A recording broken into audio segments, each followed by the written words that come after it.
Buenos días, hermanos. Dios les bendiga grandemente. El día de hoy, continuando con la última semana de nuestro Señor Jesucristo, queremos responder a la pregunta: ¿dónde estuvo nuestro Señor Jesucristo después de la muerte? Aquellos 3 días y 3 noches. Para ello recurriremos a la palabra de Dios, y en Lucas 23, 40, del 40 al 43, nos dice: respondiendo el otro, le reprendió diciendo: ¿Ni aún temes tú a Dios estando en la misma condenación? Nosotros a la verdad justamente padecemos, porque recibimos lo que merecieron nuestros hechos, mas éste ningún mal hizo. Y dijo a Jesús: acuérdate de mí cuando vengas en tu reino.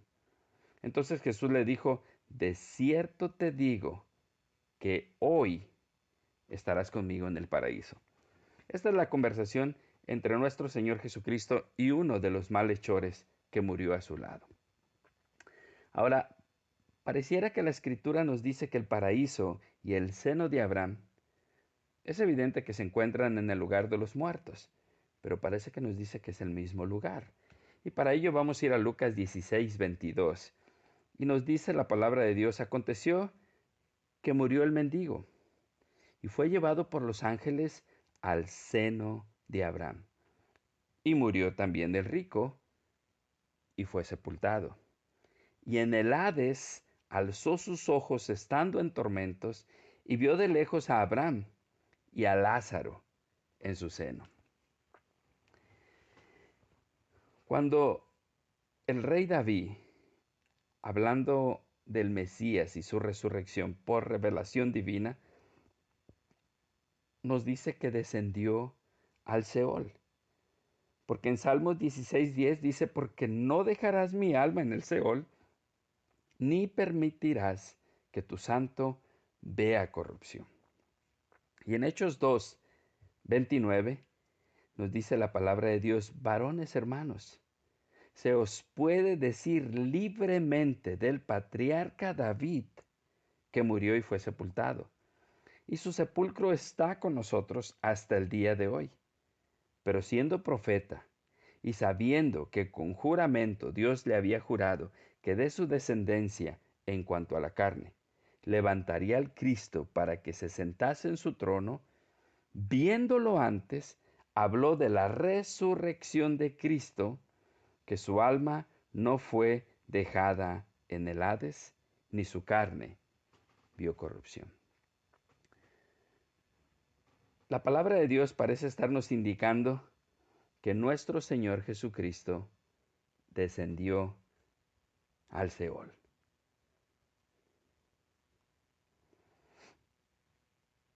Y en Efesios 4, versículo 8 y 9, dice: por lo cual dice, subiendo lo alto, llevó cautiva la cautividad, y dio dones a los hombres. Y esto de que subió, ¿qué es? Sino que también había descendido primero a las partes más bajas de la tierra. Es claro que el apóstol Pablo tenía entendimiento que nuestro Señor Jesucristo, una vez que murió, Él también había descendido al hogar de los muertos. No puede haber confusión en cuanto a dónde fue nuestro Señor Jesucristo al morir, o dónde es el corazón de la tierra, o las partes bajas de la tierra. Pues tenemos evidencias bíblicas que tal lugar es el Seol o lugar de los muertos. Ahora, también es evidente que este lugar, el lugar de los muertos, el Seol, en el griego Hades, y tiene algo otros nombres también, pero es específicamente el lugar de los muertos, tiene varias divisiones. Los que murieron sin esperanza, como el hombre rico, están en un lugar, dentro del mismo Seol. Los que murieron en la esperanza de la resurrección, como lo fue Lázaro, y como también nos lo expresa Job en esa esperanza de que él ha de ver a su Redentor con su carne, con sus ojos, nos indica que murió con la esperanza de la resurrección. y está en otro lugar. Pero también los ángeles que pecaron, que no guardaron su dignidad. La segunda carta del apóstol Pedro, capítulo 2, versículo 4, nos dice que se encuentran en prisiones eternas esperando el juicio, el lugar que también se encuentra en el Seol. Ahora, ¿por qué resulta finalmente importante? Porque sabiendo en dónde estuvo esos 3 días y 3 noches, también podemos entender qué fue lo que hizo. Y sobre todo, que haya claridad en lo que entendemos de la obra de Cristo, para que no haya en nosotros dudas o confusiones y también para no estar abierto a falsas enseñanzas o deducciones a veces en nuestra propia lógica que únicamente nos conducen al error.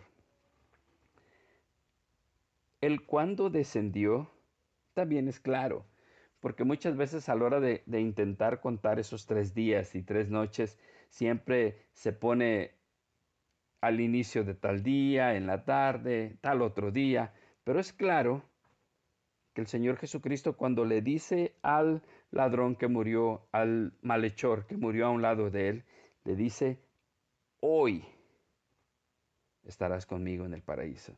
Ese hoy, quiero que recordemos que es el 14 del mes primero, el 14 de Nisan. Aún no han llegado entre las 2 tardes. Se lo dice antes de las 3 de la tarde, porque a las 3 de la tarde es a la hora que nuestro Señor Jesucristo muere.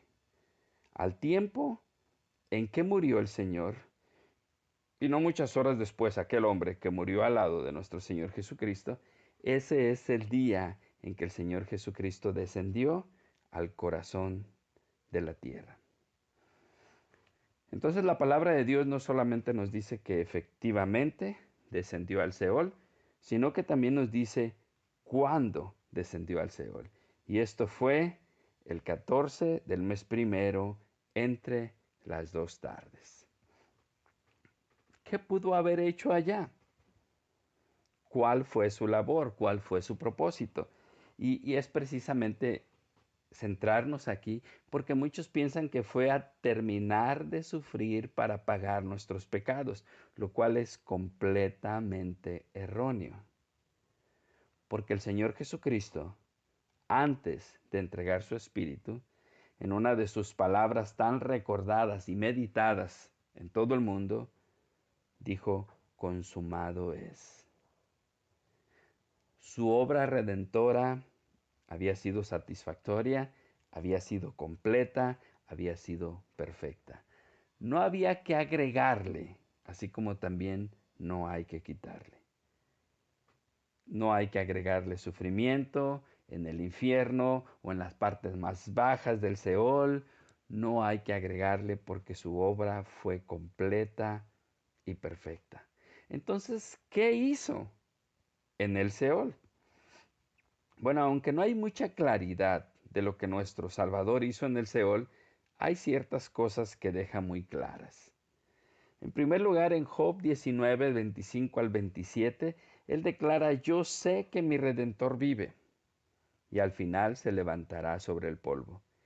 Y después de deshecha esta, mi piel, en mi carne he de ver a Dios, al cual veré por mí mismo, y mis ojos lo verán y no otro, aunque mi corazón desfallece dentro de mí. Sin duda alguna, por revelación divina, Job entiende y espera en la resurrección, pero también reconoce que ha de descender al Seol.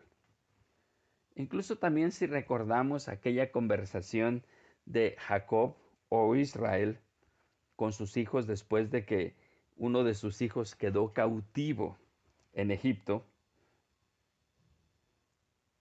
él clamaba, no hagan que descienda con amargura al Seol. Aun cuando había en ellos la esperanza de la resurrección, sin embargo, entendían que deberían descender al Seol. Entonces, ¿qué hizo el Señor en el Seol? Bueno, fue a liberar a los cautivos. ¿Cautivos de quién? Bueno, cautivos de la muerte. porque recuerden que el poder del pecado está en la muerte, o el poder de la muerte es el pecado, perdón. Tenemos que entender que todo aquel que cometió algún pecado, una vez que descendía al Seol, no puede ser liberado porque tiene una deuda enorme. Pero habiendo nuestro Señor Jesucristo pagado nuestra deuda, habiéndonos redimido, todo el que murió con la esperanza de la resurrección no tiene por qué ser detenido en el Seol. Y por ello, la palabra de Dios nos declara que se llevó cautiva la cautividad, liberó a los que estaban cautivos. Si quedara alguna duda, en el Evangelio del apóstol Mateo, capítulo 27, versículo 52, nos dice, y se abrieron los sepulcros, y muchos cuerpos de santos que habían dormido se levantaron, y salieron de los sepulcros después de la resurrección de él. Vinieron a la santa ciudad y aparecieron a muchos.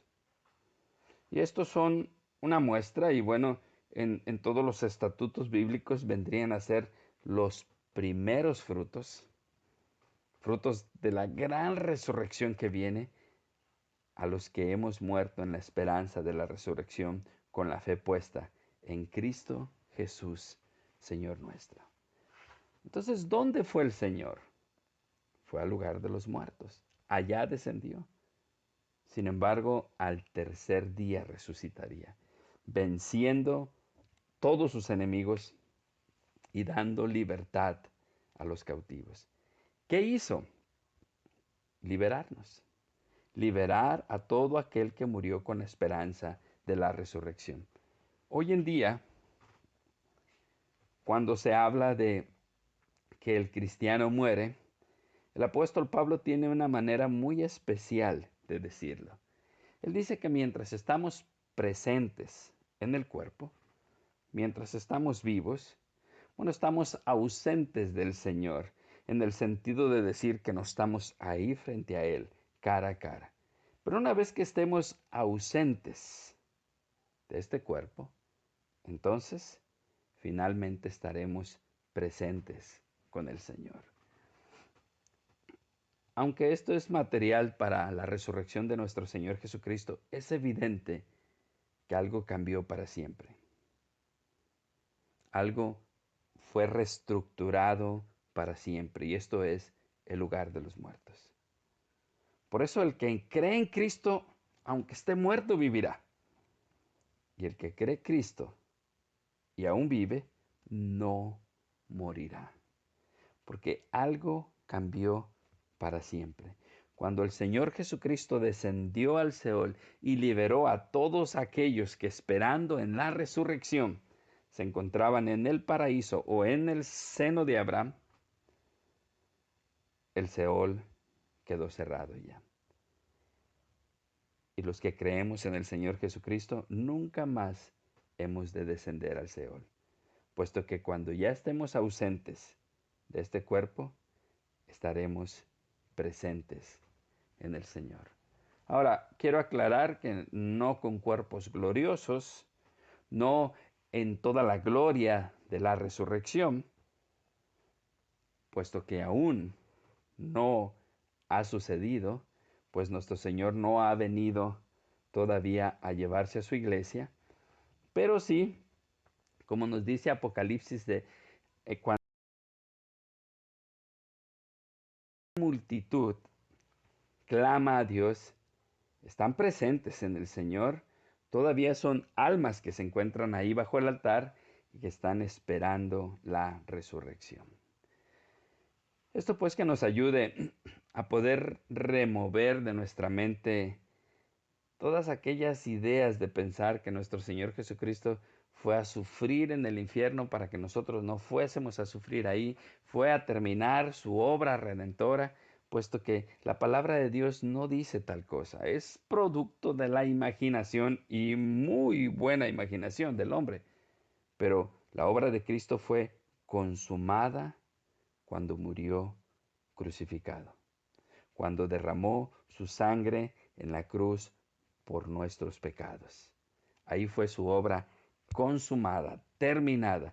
Y el Padre tuvo tal satisfacción en esa obra que ciertamente le vivificó en el Espíritu. Hermanos, Dios les bendiga grandemente y nos vemos en el siguiente estudio.